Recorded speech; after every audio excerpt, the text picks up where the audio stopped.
नमस्कार class 10th UP board के सभी छात्रों को जय हिंद। बच्चों आज हम लोग आप लोगों के लिए प्री बोर्ड एंड आपके बोर्ड एग्ज़ाम जो आपका बोर्ड एग्ज़ाम 2025 में होने वाला है उसके लिए बच्चों हम एक इम्पॉर्टेंट क्वेश्चन पेपर लाए हैं विज्ञान का।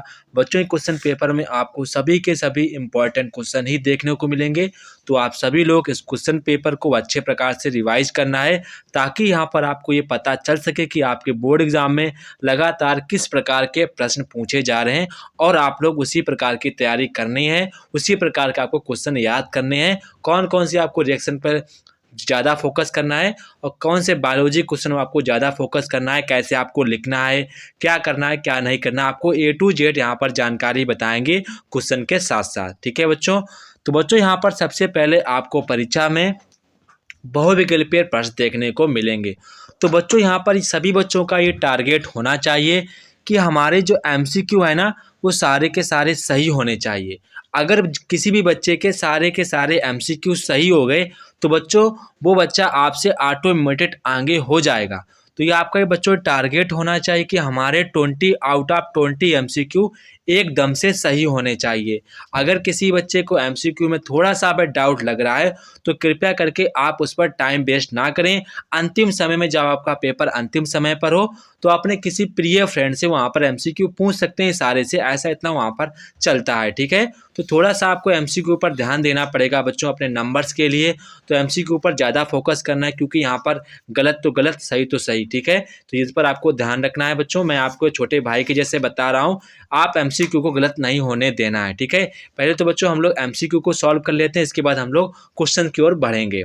तो बच्चों यहाँ पर देखो सबसे पहले आप लोगों को जब मैं क्वेश्चन पढ़ूंगा तो आप सभी लोग अपने अपने आंसर्स को सोच लेना है, अपने आंसर को मन में देख लेना है। फिर आपके जितने भी MCQ सही जाएं उसको आंसर मुझे कमेंट बॉक्स में अंत में बताना है कि हमारे इतने MCQ सही गए। इससे हमको पता चलता है कि हमारे जो बच्चे हैं उनकी तैयारी कैसी चल रही है।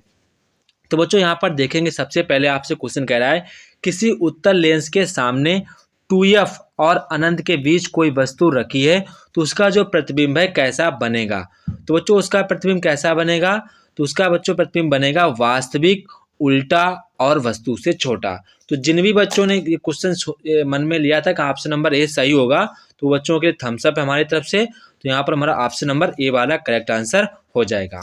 इसके बाद आपका क्वेश्चन नंबर 2 कह रहा है दंत विशेषज्ञ मरीजों के दांतों का बड़ा प्रतिबिंब देखने के लिए किस जो हमारा प्रयोग किया जाता है, कौन सा मिरर प्रयोग किया जाता है।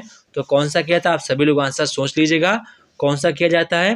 तो वो बच्चों किया जाता है हमारा अवतल दर्पण। कौन सा किया जाता है, अवतल दर्पण। आप इसको ध्यान रखेंगे। देखो बच्चों यहाँ पर क्वेश्चन नंबर 3 कह रहा है दो पृष्ठों से घिरा हुआ कोई पारदर्शी माध्यम जिसका एक या दोनों पृष्ठ गोलीय हो तो क्या कहलाता है। कैसा, मैं यहाँ देखो लिखा है पारदर्शी माध्यम। पारदर्शी माध्यम क्या कहलाता है, गोलीय लेंस। क्या कहलाता है, गोलीय लेंस। कई बच्चे यहाँ पर गोलीय दर्पण पर टिक कर देंगे पर यहाँ पर जो हमारा दर्पण होता है उसकी हम लोग आर पार नहीं देख सकते हैं क्योंकि उसके जो पीछे हिस्से में पेंट या पुताई कर दी जाती है जिस कारण हम लोग पीछे हिस्से में नहीं देख सकते। पर यहाँ पर लिखा है पारदर्शी माध्यम जिसकी हम लोग आर पार देख सकें। तो कौन सा हो जाएगा, हमारे गोलीय लेंस यहाँ पर हमारा ऑप्शन नंबर सी वाला करेक्ट आंसर हो जाएगा। मैं ऐसी उम्मीद करता हूँ कि हमारे तीनों MCQ सभी बच्चों के सही गए होंगे। इसके बाद बच्चों यहाँ पर क्वेश्चन नंबर 4 आता है। तो क्वेश्चन नंबर 4 यहाँ पर कह रहा है कि मानव नेत्र अभिनेत्र लेंस की फोकस दूरी को समायोजित करके विभिन्न दूरियों पर रखी वस्तु को फोकसित करता है। ऐसा हो पाने का क्या रीजन है कि जब हम लोग कोई पास वाली वस्तु को देखते तो हमारी जो फोकस दूरी कम हो जाती है, नहीं ज़्यादा हो जाती है, जब कुछ दूर देखते हैं तो हमारी फोकस दूरी ढीली हो जाती है, मांसपेशियाँ ढीली हो जाती हैं। तो ऐसा किसके कारण हो पाता है, तो वो बच्चों हो पाता है समंजन क्षमता के कारण। तो वो यहाँ पर हमारा ऑप्शन नंबर बी वाला करेक्ट आंसर हो जाएगा। ऑप्शन नंबर बी वाला यहाँ पर हमारा करेक्ट आंसर बच्चों हो जाएगा। ठीक है बच्चों, इसके बच्चों यहाँ पर हम लोग देखेंगे क्वेश्चन नंबर 5। बच्चों यहाँ पर क्वेश्चन नंबर 5 कह रहा है कि किसी चालक में 2 एम्पेयर की धारा प्रवाहित हो रही है तो 2 सेकेंड में चालक से गुजरने वाले आवेश की मात्रा क्या होगी। तो बच्चों यहाँ पर आपने वैद्युत धारा का फार्मूला पढ़ा होगा, आवेश बटे समय। क्या पढ़ा होगा, आवेश बटे समय। तो मुझे निकालना है आवेश, तो मैं इसको मल्टीप्लाई कर दूंगा विद्युत धारा के साथ। तो ये जो बच्चों हमारा फार्मूला बनेगा ना, तो हम लोग जो हमारा फार्मूला बनेगा आवेश बराबर जो हमारा फार्मूला बनेगा आवेश बराबर वैद्युत धारा आई गुणे समय। तो आई की वैल्यू कितनी बच्चों हमारी 2 है, समय की वैल्यू कितनी है 2 है, तो आपकी हो जाएगी 4 कूलाम। कितना हो जाएगा 4 कूलाम आपका आंसर हो जाएगा। तो यहाँ पर आपका ऑप्शन नंबर ए वाला करेक्ट आंसर हो जाएगा। इसके बाद यहाँ पर आप क्वेश्चन नंबर 6 देखेंगे। तो क्वेश्चन नंबर 6 कह रहा है कि वैद्युत धारा उत्पन्न करने की युक्ति को क्या कहते हैं। तो ये काफ़ी इंपॉर्टेंट भी क्वेश्चन है, आप इसको ध्यान रखेंगे, वेरी वेरी इंपॉर्टेंट क्वेश्चन है। युक्ति को हम लोग क्या कहते हैं जनित्र कहते हैं। क्या कहते हैं जनित्र। इसके बाद यहाँ पर कह रहा है 1 किलोवाट घंटा किसके बराबर होता है। तो बच्चों 1 किलोवाट जो घंटा होता है हमारा 3.6 गुणे 10⁶ जूल के बराबर होता है। इसको आप ध्यान रखेंगे, ये भी आपका इंपॉर्टेंट क्वेश्चन है। इसके बाद यहाँ पर क्वेश्चन नंबर 8 कह रहा है कि इसके बाद क्वेश्चन नंबर 8, तो क्वेश्चन नंबर 8 में यहाँ पर आईयूपीएसी नेम पूछ रहा है कि इसका आईयूपीएसी नेम क्या होगा। इसका आईयूपीएसी नेम क्या होगा। तो बच्चों यहाँ पर आपको इसका आईयूपीएसी नेम लिखना है। तो इसका हमारा आईयूपीएसी नेम हो जाएगा ट्राइक्लोरोमेथेन। तो आपको यहाँ पर ऑप्शन नंबर ए वाला करेक्ट आंसर हो जाएगा। इसके बाद यहाँ पर आप देखेंगे क्वेश्चन नंबर 9, यहाँ पर आपसे शुद्ध जल का पीएच वैल्यू क्या होता है। काफ़ी ज़्यादा इंपॉर्टेंट क्वेश्चन है पर बहुत ज़्यादा आसान भी है। तो जो कि यहाँ पर हमारे शुद्ध जल का जो पीएच वैल्यू होती है वो बच्चों यहाँ पर 0 के बराबर होती है। इसके बाद बच्चों यहाँ पर क्वेश्चन नंबर 10 कह रहा है कि सल्फर डाइऑक्साइड का जलीय विलयन होता है।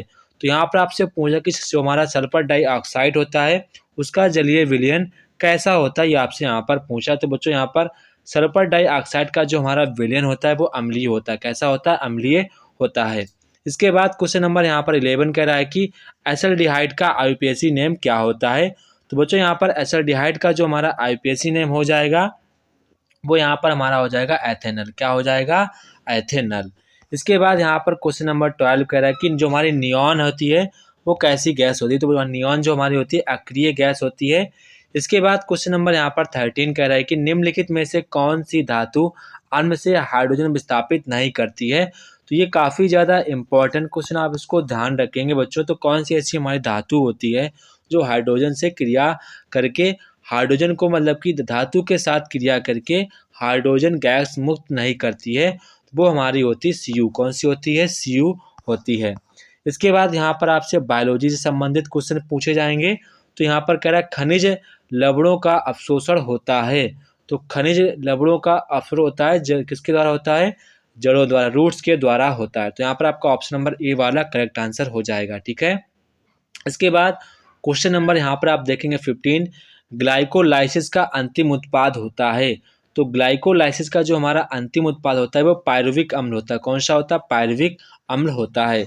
इसके बाद क्वेश्चन नंबर 16 कह रहा है कि पत्तियों में बने खाद्य पदार्थों का स्थानांतरण किसके द्वारा होता है। तो जो खाद्य पदार्थ यानी भोजन का वो होता है हमारे फ्लोएम के द्वारा। ये काफ़ी ज़्यादा इंपॉर्टेंट क्वेश्चन है पर बहुत ज़्यादा आसान भी है। दो तंत्रिका कोशिकाओं के मध्य खुले स्थान को क्या कहते हैं। तो बच्चों उसको हम लोग दो तंत्रिका जो होती है उसके खुले स्थान के बीच में क्या कहते हैं युग्मानुबंधन। यानी कि ऑप्शन नंबर बी वाला करेक्ट आंसर हो जाएगा। पराग कोश में होते हैं। तो पराग कोश में बच्चों क्या होते हैं पराग कोश में हमारे होते हैं परागकण। क्या होते हैं परागकण होते हैं। इसके बाद इंसुलिन स्रावित करता है। तो बच्चों इंसुलिन क्या स्रावित करता है ये आपसे पूछा गया। तो इंसुलिन जो हमारा होता है अग्न्याशय द्वारा स्रावित होता है। कॉपर टी क्या है। तो कॉपर टी हमारी क्या है गर्भ निरोधक चीज़ होती है। इसको हम लोग इसको गर्भ को निरोध कर सकते हैं, वो हमारी कॉपर टी होती है। इसके बाद बच्चों यहाँ पर आप लोग एमसीक्यू करके सभी लोग मुझे कमेंट बॉक्स में कमेंट करके बताएंगे कि आपके कितने एमसीक्यू सही गए हैं। ठीक है। इसके बाद देखो बच्चों यहाँ से आपके वर्णनात्मक प्रश्न आते हैं। ठीक है। तो बच्चों जब भी आप लोग वर्णनात्मक प्रश्न करने जाएं तो जितने नंबर का क्वेश्चन है उसी के अकॉर्डिंग आपको बच्चों लिखना है। अगर लॉन्ग आंसर है तो लॉन्ग आंसर में आपको हेडिंग बना के लिखना है। ठीक है। पहले से आप सही बातें सुन लीजिए, हेडिंग बना के लिखना है। अच्छी काले पेन से हेडिंग डालनी होगी, स्केच से हेडिंग डालनी, नीचे अंडरलाइनिंग कर देनी, मीडियम लेवल की राइटिंग लिखनी। जिन्हीं बच्चों की स्पीड कम है तो कृपया करके अपने पेपर में स्पीड को थोड़ी सी बढ़ाकर लिखें, वरना आपका पेपर फिर छूट सकता है। ये बातें ध्यान रखेंगे। ठीक है बच्चों। तो बच्चों यहाँ पर आपका पहला क्वेश्चन कह रहा है कि दृष्टि दोष किसे कहते हैं, ये कितने प्रकार का होता है। काफ़ी आसान क्वेश्चन आप लोग कर सकते हैं। हमें आकाश में इंद्रधनुष केवल वर्षा के पश्चात ही क्यों दिखाई देता है, ये भी आप लोग कर सकते हैं। उत्तल लेंस को अभिसारी लेंस क्यों कहा जाता है, क्योंकि बच्चों जो हमारा उत्तल लेंस होता है वो फैली हुई किरणों को एक जगह एकत्रित कर देता है, इसी कारण उसको हम लोग अभिसारी लेंस कहते हैं। इसके बाद यहाँ पर क्वेश्चन कह रहा है कि अवतल दर्पण तथा उत्तल दर्पण के आपको उपयोग लिखने हैं। इसके बाद क्वेश्चन नंबर 3 कह रहा है 4 ओम प्रतिरोधक प्रति सेकंड 100 जूल ऊष्मा उत्पन्न हो रही है, तो प्रतिरोधक के बीच में आपको क्या बताना है, विभवांतर ज्ञात करना है। तो जब आप विभवांतर ज्ञात करना है तो W/R कर देंगे तो आपको यहाँ पर आ जाएगा। बस आपको इतना ही सॉल्व करना है। इसके बाद यहाँ पर क्वेश्चन कह रहा है, क्वेश्चन नंबर 4 का क्या कह रहा है, दो चुंबकीय क्षेत्रों की बल रेखाएं एक दूसरे को प्रतिच्छेद नहीं करती हैं, क्यों। इसके बाद क्वेश्चन नंबर खा कह रहा है, ये सबसे ज़्यादा टफेस्ट क्वेश्चन, इनको आपको अच्छे प्रकार से तैयार कर लेना है, ठीक है। अगर आपको किसी भी क्वेश्चन का आंसर नहीं आ रहा है, आप नहीं ढूंढ पा रहे हैं, अपने आपके बुक्स में नहीं मिल रहा है, तो आप हमसे इस नंबर पर किसी भी क्वेश्चन का आंसर पूछ सकते हैं। मैं आपको बताऊंगा ईमानदारी के साथ, अपने छोटे भाई की तरह, ठीक है बच्चों। तो बच्चों यहाँ पर आपका क्वेश्चन नेक्स्ट कह रहा है कि चुंबकीय क्षेत्र रेखाओं के आपको गोल लिखने हैं। आपको बच्चों ये तीनों क्वेश्चन अभी के अभी इसको तैयार करें, जिनको आते हैं तो बहुत ज़्यादा एक्सीलेंट, उनके लिए बच्चों को मैं आपको नमन करता हूँ कि आप लोगों को इतने कठिन क्वेश्चन आते हैं। अगर आपके अगर क्वेश्चन आते हैं तो आपकी जो तैयारी है बेहतरीन लेवल की चल रही है, ठीक है। जिन बच्चों को नहीं आ रहे हैं उनको डरना नहीं है, अभी कॉपी अपनी बुक से देखिए क्या इसका आंसर होगा, बुक में फाइंड आउट करिएगा। अब आप इसको आंसर को फाइनल करना, अभी इसको तैयार कर लेना है, ठीक है।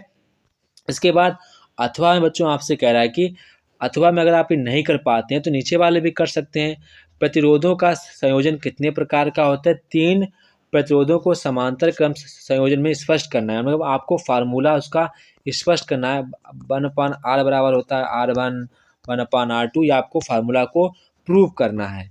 इसके बाद उपखंड खा आता है, यहाँ से आपको केमिस्ट्री के क्वेश्चन आते हैं। तो यहाँ पर कह रहा है उत्प्रेरक क्या है, खा कह रहा है कि अम्लराज किसे कहते हैं, ये काफ़ी ज़्यादा इंपॉर्टेंट क्वेश्चन है। इसके बाद यहाँ पर कह रहा है कि सक्रियता श्रेणी क्या है, इसके 2 उपयोग लिखने हैं। क्वेश्चन नंबर खा कह रहा है एथिल अल्कोहल के 4 रासायनिक समीकरण लिखिए, इनके 3 उपयोग भी आपको लिखने हैं। इसके बाद क्वेश्चन नंबर 3 कह रहा है कि कार्बन के कौन से 2 विशिष्ट गुण हैं जिसके कारण कार्बन की यौगिकों की अधिक संख्या है। इसके बाद अथवा में कह रहा है कि निम्नलिखित के रासायनिक समीकरण आपको केवल देने हैं। एल्यूमिनियम की भाप के साथ क्रिया, मैंगनीज डाइऑक्साइड को एल्यूमिनियम चूड़ के साथ गर्म किया जाता है, तनु सल्फ्यूरिक अम्ल को दानेदार जिंक के साथ गर्म किया जाता है। तो आपको सारी की सारी रिएक्शन आपको अभी के अभी तैयार करनी है, ठीक है बच्चों। सभी के सभी इंपॉर्टेंट हैं, इनको आपको अच्छे प्रकार से तैयार कर लेना है। इसके बाद यहाँ पर आपसे बायोलॉजी संबंधित क्वेश्चन आते हैं। तो यहाँ पर कह रहा है एक लिंगी तथा द्विलिंगी की परिभाषा एक एक करके आपको एग्जाम्पल देते हुए लिखना है। इसके बाद मेंडल के प्रयोगों के आधार पर प्रभावी तथा अप्रभावी लक्षणों को समझाइए। क्वेश्चन नंबर 9 कह रहा है कायिक जनन क्या है, इसकी विधियों को आपको वर्णन करना है। क्वेश्चन नंबर 10 कह रहा है कि आनुवंशिकता की परिभाषा दीजिए, आनुवंशिकता के जनक कौन थे, उन्होंने अपने प्रयोग किस पादप पर किए थे, मटर पर किए थे, तो मेंडल जी थे। तो ये हमारा जो क्वेश्चन है काफ़ी ज़्यादा इम्पॉर्टेंट है। इसके बाद क्वेश्चन नंबर 11 कह रहा है पारितंत्र के प्रमुख जैविक घटक के मध्य आपको अंतर बताना है। अथवा में यहाँ पर कह रहा है परागकण की परिभाषा दीजिए, पर परागण की विभिन्न विधियों को संक्षिप्त में विवरण दीजिए, इसके महत्व को भी समझाना है। तो ये बच्चों आपका लास्ट वाला क्वेश्चन है, ये काफ़ी ज़्यादा इंपॉर्टेंट क्वेश्चन, आप इसको अभी तैयार करना है। जिनको तैयार है तो उनकी थम्स अप, जिनको तैयार नहीं है अभी बुक निकालिए, इसको तैयार करिए। तो बच्चों ये था हमारे क्लास 10th का साइंस का आपके प्री बोर्ड एंड आपके बोर्ड एग्जाम के लिए इंपॉर्टेंट क्वेश्चन पेपर। तो आप सभी लोग क्वेश्चन पेपर को अच्छे प्रकार से तैयार करना है और खूब मेहनत करनी है, जी जान लगाकर अपने माँ बाप के लिए और अपने अच्छे रिजल्ट के लिए। बस बच्चों आपको 1.5-2 महीने मेहनत करनी है, पेपर टाइम आपका रिजल्ट अच्छा आ जाएगा। अभी आप ना खेलें या ज़्यादा मूवी ना देखें, अच्छे प्रकार से मेहनत कर लें। जय हिंद बच्चों, फिर मिलते हैं अपने नेक्स्ट वीडियो में।